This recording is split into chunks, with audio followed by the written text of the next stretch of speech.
Hi, I'm Kamal. Welcome back to my channel. Today's video is going to be a little different. Today I'm going to show you how to edit photos just using a smartphone and a free app, a powerful free app called Snapseed. This is a free app from Google. It's available on the Google Play Store as well as for Android users, as well as on the Apple App Store for iPhone users. I've been using this app for a few years now. Even though the editing features within the built-in camera and camera roll of the phones have improved quite a lot in the last few years, I still prefer to use Snapseed to edit my photos within my smartphone, especially if I want to share images quickly with some friends or on social media. If I'm doing something more elaborate, I would be using my iPad or using Lightroom or Photoshop. But for quick edits, I found Snapseed. It's still very powerful, it's still very good, and allows me to share instantly. Right within Snapseed, I can share to social media. And the reason I'm making this video is because you guys have been asking me to make videos about smartphone photography and smartphone editing within smartphone. So this one is for you guys who are smartphone photographers. So without further ado, let's get on to the editing. This format of this video is going to be a little different, so bear with me. I'm actually recording the screen of the phone as I use the app within my smartphone. So you're going to find that the screen of the smartphone is going to appear on your screen, in the center of the screen if you're watching this on YouTube. So bear with me, but the audio is going to be good. So you can always zoom in on the video to have a closer look at the video in case you find the edges, black edges, distracting. So without further ado, let's get on with the tutorial. If you don't have this app already, go to the Apple App Store and just type in Snapseed.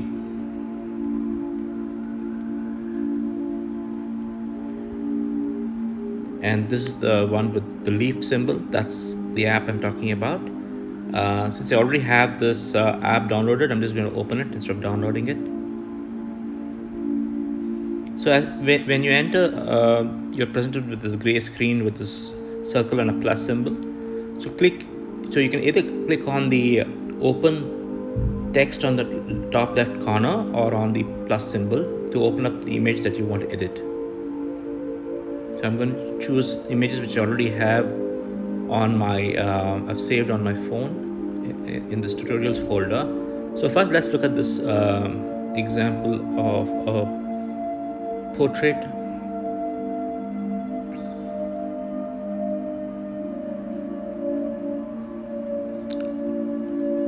Which is a shot of my wife during a holiday in Sri Lanka.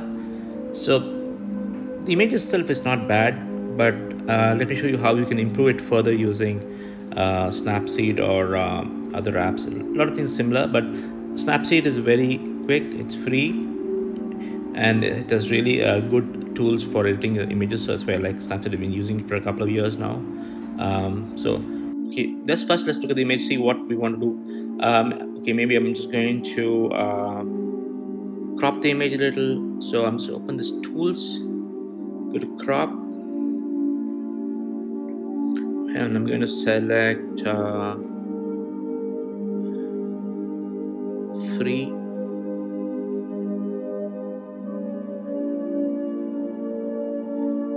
And I just want to do it till here. That's fine. Yeah, okay. So now, see that if you look at the bottom, there are three main tabs. It says Looks, Tools, and Export. The two tabs related to editing are the Looks and Tools app, and the third is really about exporting, saving the image or exporting to social media. Looks, when you click on Looks, you're presented with a bunch of presets. Looks are basically Snapseed's way of describing presets or filters. If you're familiar with Instagram, it's the same concept. It's a preset look which is edited onto the image when you click the so let's say you want to click on this portrait. So what it does when portrait is kind of highlights the face, smoothens the skin. So I don't like to use these presets because you really don't have too much control of what you can do. So let me get out of that. What I prefer to do is use the Tools tab, which is the most powerful pro quality tool. and within that you have tune image. And this app is a completely touch-based app, so you can do everything on touch using your finger. So when you touch the screen and you scroll up and down, you're presented with all the different editing options for the image, especially like your brightness, contrast, saturation, ambience, highlights, shadows, and more. So let me go through these one by one. So I'm happy with the brightness of the image. I'm happy, but I'm going to just brighten it a little bit by touching the image and sliding my finger to the right slightly to increase, or if you want to reduce the brightness, I can slide it to the left. So in this case, I want to brighten the image a little, so I'm going to increase the brightness. Then I play the contrast. The contrast maybe I'll increase a little bit. Let's see what happens if we decrease the contrast. Okay, I prefer higher contrast. And saturation, then I'm going to increase saturation a little, maybe 10%. Overdoing it will tend to give you kind of an artificial looking image, overly saturated, and may spoil the file. So go easy on your edits. I usually don't increase saturation more than maybe 5 to 10, or maybe at the most 20%. That's good. Then go to ambience. Ambience is basically works on the background. So if you want to increase the brightness of the background, everything except the main subject has got to do with ambience. So I'm going to increase the ambience here. Okay, or maybe let's reduce it just to be a more dramatic image. And highlights really, this image really doesn't have too many highlights except for maybe the reflection of the light coming through the door at the back, reflecting off the floor. Let's see what happens when you reduce. Yeah, okay, maybe I'm just going to reduce highlights here. And shadows, you can open up shadows a little by sliding to the right. And warmth, I think the image is warm enough. Maybe let's see if it's how it looks. If you want to reduce the color temperature, you slide to the left. You want to increase, you slide to the right. So okay, I like it. I like this look, slightly cooler look. And then I click on OK. I'm done with the basic edits. So if you want to see the original image, all you need to do is long press on the image, so you can see the difference, the original image and the edited image. I'm still not done with my edits, but anytime during your edits you can stop and just press on the image, long press on the image to see the original image. And this button, I want to bring your attention to the button on top here, which is like a left arrow over a square. When you click on this, what happens is each time you click on it, it goes back by one edit. So it undoes one edit. So if you're not happy with the latest edit, you can always click on this once and click on this undo. You can see the so it undoes the latest edit, and but you can also click on this and redo this because I was just showing you this for the purpose of the demo. I don't want to undo that edit which I did. So let's go on to the next edits now. So I'm going back to tools. Then I want to bring your attention to all the different. So what we've been working on so far is the tune image, which is the most powerful and most frequently used editing option within Snapseed. But depending on the image that you have, and you have all these other tools, like you have details. Details is basically where you can increase sharpness or increase texture within the image. Curves is an advanced pro level tool where you can again increase the brightness, and you can do it by selecting different tonalities. The middle tone is the center of the line, the highlights are at the top, and the shadows are at the bottom. So in case I want to just increase the shadows,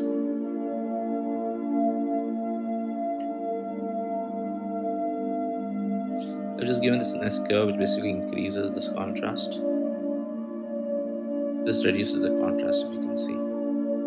So I'm not going to play with this right now because I don't use so often, because I find it's easier to just use other tools here, which is the tune image tool, and white balance in case you want to again, it's all about color temperature. So you want to make it warmer or cooler, you can do that using color. But that same tool is also available within Tune Image, so I do it there. So let's go to details. Let's add little structure to the image, little definition, and a little sharpening. Right, I'm very happy with that.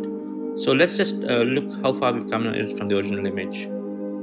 This was the original image, and this is the edited image so far. We can still do further edits on this, and I'll show you. We already did the crop.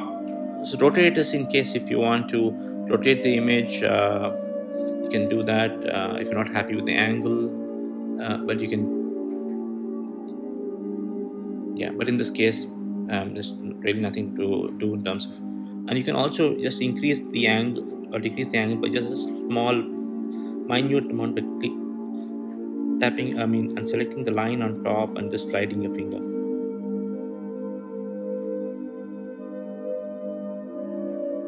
I'm okay with that. And then perspective tool is, if you let's see what the perspective tool does. It's really more useful for architectural kind of images or for landscape images, especially when you're shooting with a wide angle lens. But this is basically, if you want to lengthen something, straighten something, you can do that. If you want to shorten something, you can do that. But keep an eye on the lines in the background.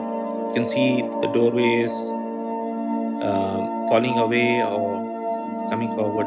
It's mainly meant for that, but it does have an impact on the foreground as well.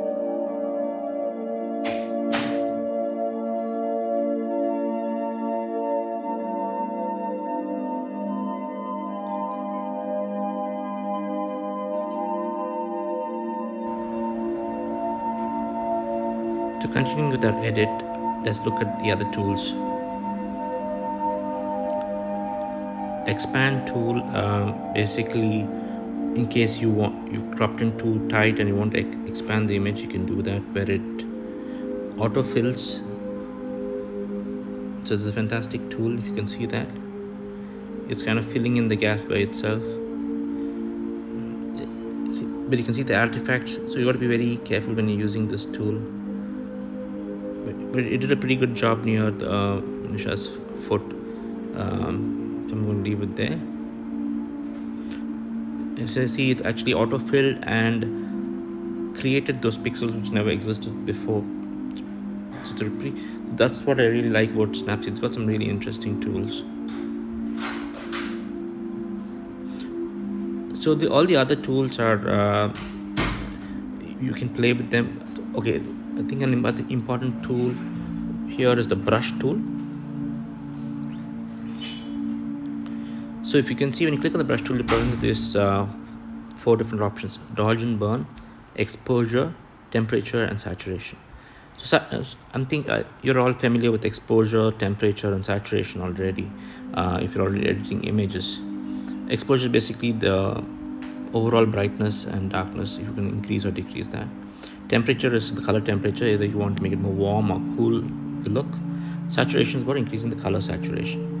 Dodge and burn is really a carry forward from the darkroom days, where photographers used to work in dark rooms and control the amount of light falling on the print using this technique called dodge and burn, where they reduced or increased the light falling on the print to either create a lighter print or a darker print. So by default, you can see dodge and burn is selected. Let's see what happens with the dodge and burn. So right now you can see at the bottom, the dodge and burn setting set at +10. So plus is burn and minus is dodge. So let's see what happens. So I'm just going to do a brush on the face. I'm going to zoom in so that you can see the effect. So plus is dodge and burn is minus. See, so this is a bit like exposure, but it works in a very flat manner, so it just kind of increases exposure. It doesn't take into the existing tonality of in the image, so it just makes it overall light or dark. So it's useful in certain situations, but but probably see, for example, maybe I'm going to just go back. I'm going to go out of this, and let me do that again. It won't touch the face because I found exposure in the face already. Okay, but if you see the hand and the elbow, maybe it looks a little dark, so I'm going to use this to make just lighten the hand here. So you got to know what tool you use where. Maybe a little bit on the chin part, which is in shadow. That's too much. Should we go back?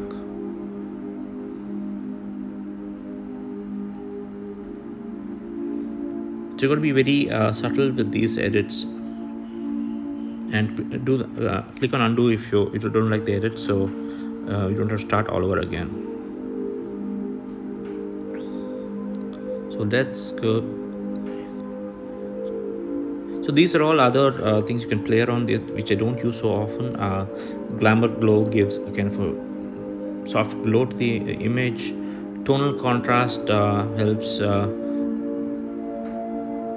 You can see what it does. Just increases contrast overall.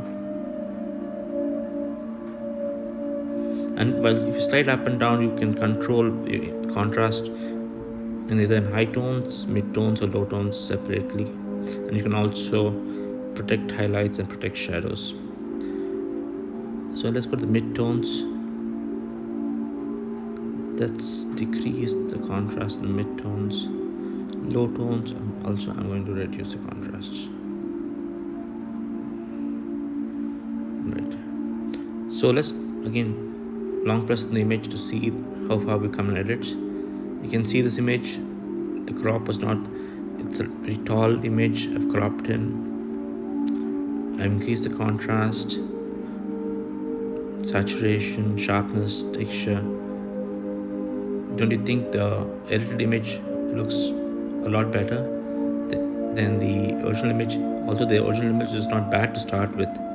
This is the reason why it's always good to edit the images once you shot them before you share to social media or use it anywhere else, because there's always room for improvement in the digital images by doing a little editing. So let's go on. So since it's a portrait image, let me bring your attention to this tool called the portrait tool. So this is here, you can see the face symbol here. When you click on that, what it does is it gives you these little options where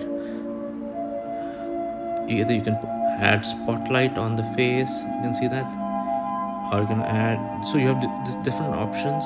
Again, got to use them very subtly. This is a smooth option 2, which is very subtle. Eyes really increases. Let's see what happens. Let me zoom into that.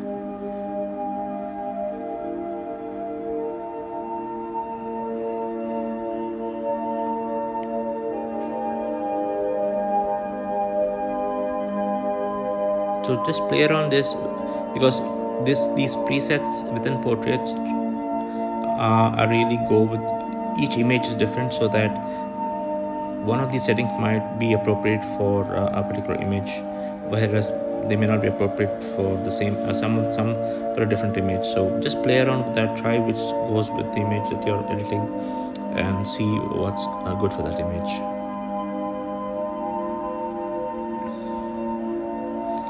Another nice tool which I like to use is the frame tool. If I want to have a neat presentation image, I can add a frame, a border to the image. See the bottom right corner is called frame, so click on that. By default it comes with this, and you can also increase or decrease the frame width.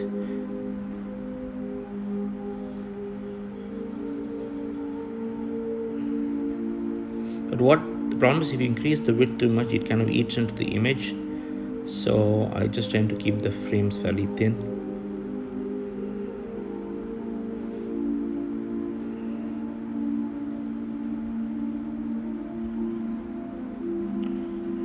So let's go back to the original. See, this is the original image. This is the edited image so far. We've done edits to brightness, shadows, highlights, added detail, added contrast, added saturation, adjust the color temperature, added a frame or a border. I mean, this is way better than the original image. Let's see what else you can do. So there's a lot of other tools which I don't use. Maybe, see, here's the vignette tool. Let's see. Maybe you can add sometimes portraits. It's nice to add a vignette to kind of bring the focus to the main subject.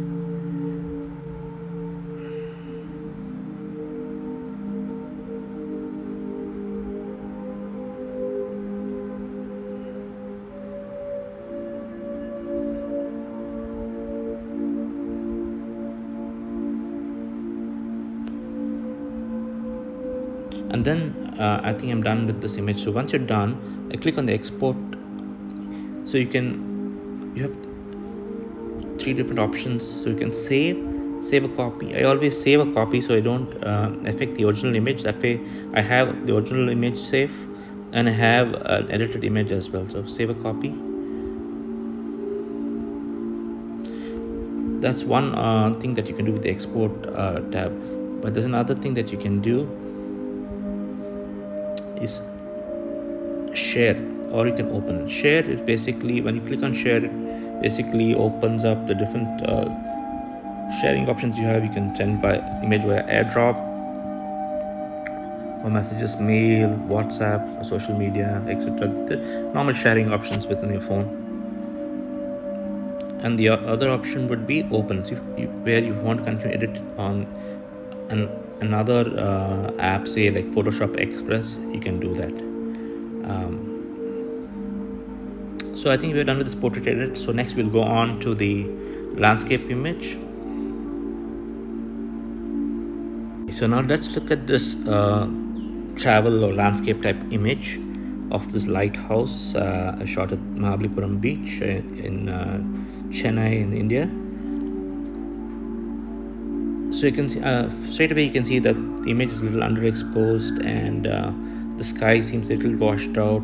So let me try to see if I can get more color out of the sky and increase open up the shadows a little and add bring in more texture, and there's enough contrast already, I think. But let's see, let's start our edits. So I click on tools, tune image, brightness. Yes, definitely want to increase brightness, but not too much. I just want to increase brightness in the shadows in the foreground. Contrast, I think it's already enough contrast. Maybe I'll reduce contrast a little. Saturation, yeah, definitely want to increase saturation. Yeah, that's good. Ambience, yep, definitely want to increase the ambience.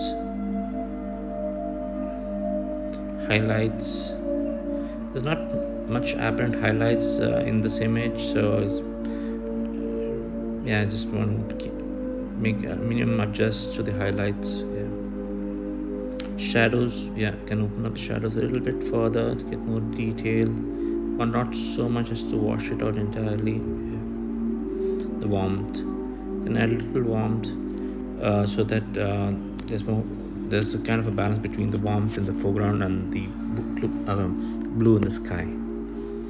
But I'm done with my basic edits. Then what I'm going to do is I want to rotate the image slightly, since I find and the app actually does suggest an auto edit of rotate, and rotates the image to what it thinks is straight. You can just adjust it a little bit if you're not happy with that, what the app suggests, and save that. And let's bring in some details, some to the structure.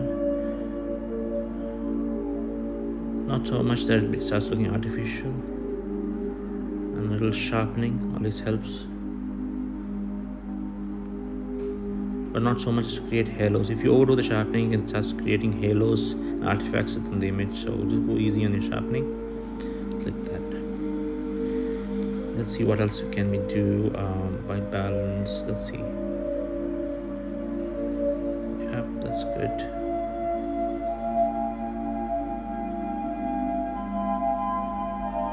I'm still adjusting the white balance here. Let me see if we're using a dropper tool, what happens.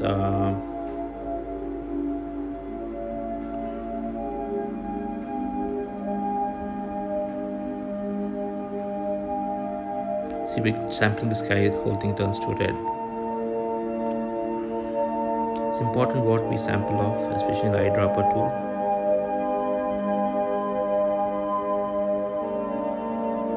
Yeah, I think that's good. Then you can always go back to certain tools in case that's what. And you can, the brush tool is very useful for doing selective edits. For example, whereas the rest of the edits are kind of universal. So let me go back to the brush and see, I want to reduce exposure in the sky, or I want to just increase saturation in the sky. So let me click on that and I want to do a light adjustment, and we're just brushing the sky. So the saturation is getting increased only in the sky and maybe in the red of the top of the lighthouse.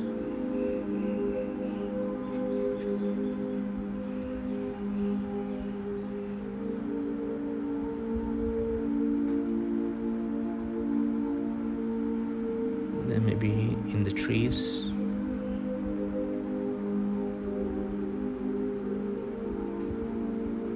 Maybe a little of the blues in there.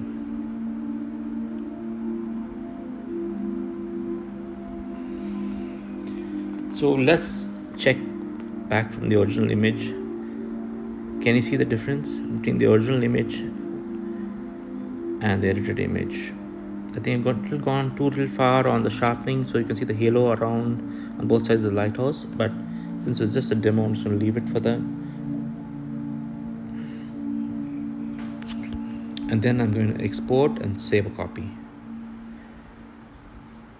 And then I'm going to export to my Instagram page. I'll show you how that's done. So click on Instagram.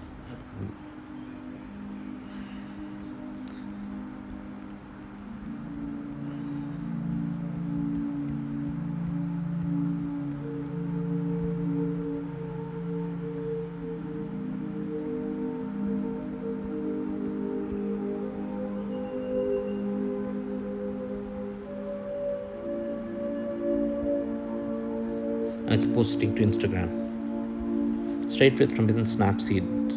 So it just makes posting to social media so easy.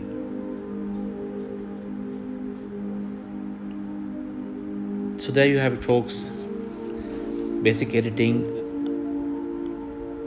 on Snapseed for images, but it might look basic, but it's actually very powerful editing, and this is all you need really for when you are just editing JPEGs on the fly to post quickly to social media.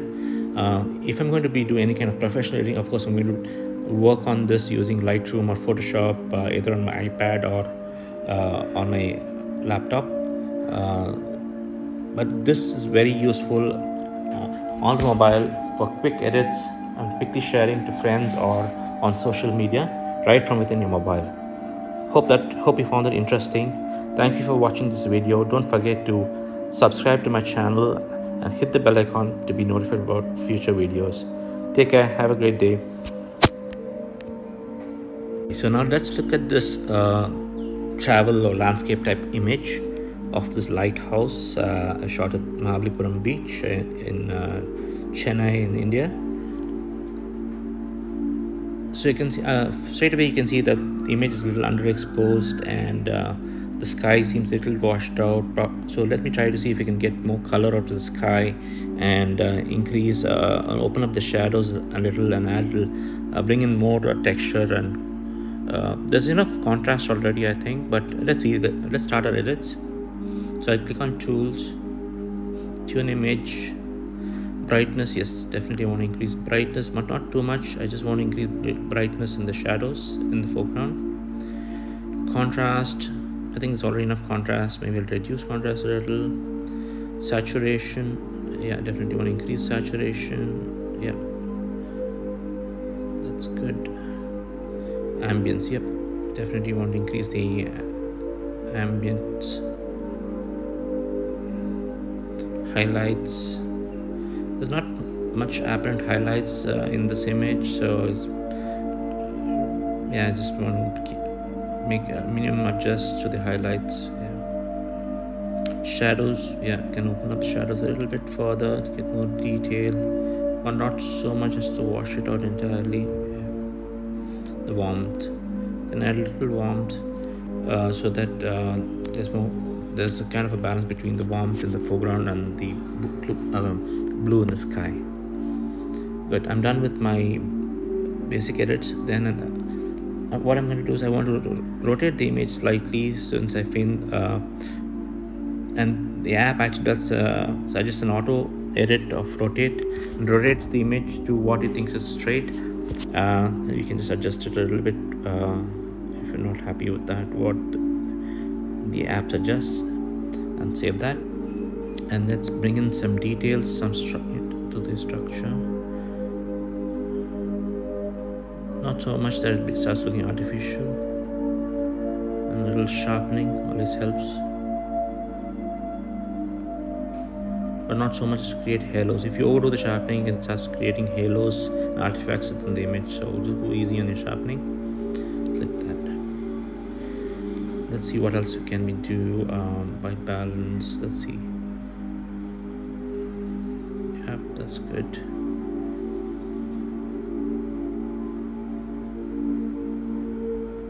I'm still adjusting the white balance. Let me see if we're using a dropper tool, what happens.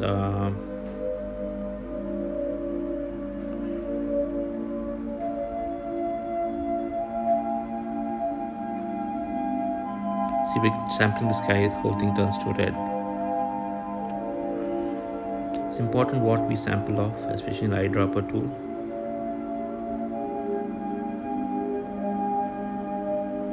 Yeah, I think that's good. Then you can always go back to certain tools in case that's what.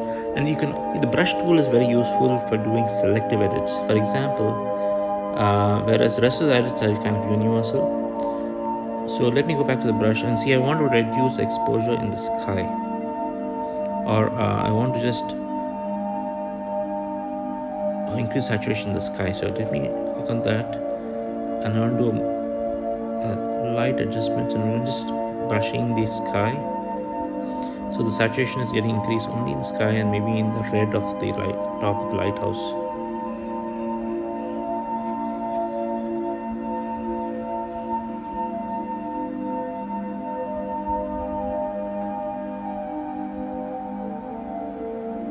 Then maybe in the trees.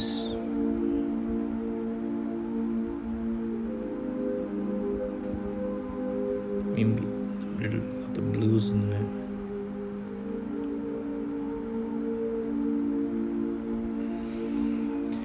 So let's check back from the original image.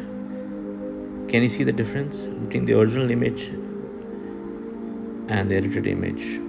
I think I've gone too far on the sharpening, so you can see the halo around on both sides of the lighthouse. But since it's just a demo, I'm just going to leave it for that.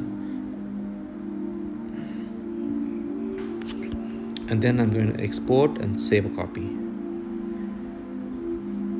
And then I'm going to export to my Instagram page. I'll show you how that's done. So click on Instagram.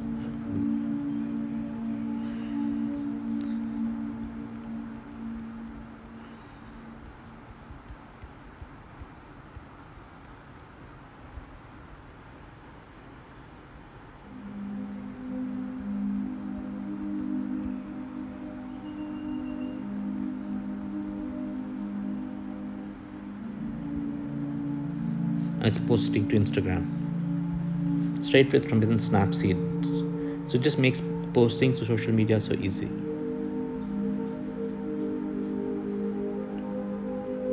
So there you have it, folks. Basic editing on Snapseed for images, but it might look basic, but it's actually very powerful editing. And this is all you need really for when you are just editing JPEGs on the fly to post quickly to social media. If I'm going to be doing any kind of professional editing, of course I'm going to work on this using Lightroom or Photoshop, either on my iPad or on my laptop. But this is very useful on the mobile for quick edits and quickly sharing to friends or on social media right from within your mobile. Hope you found it interesting. Thank you for watching this video. Don't forget to subscribe to my channel and hit the bell icon to be notified about future videos. Take care. Have a great day.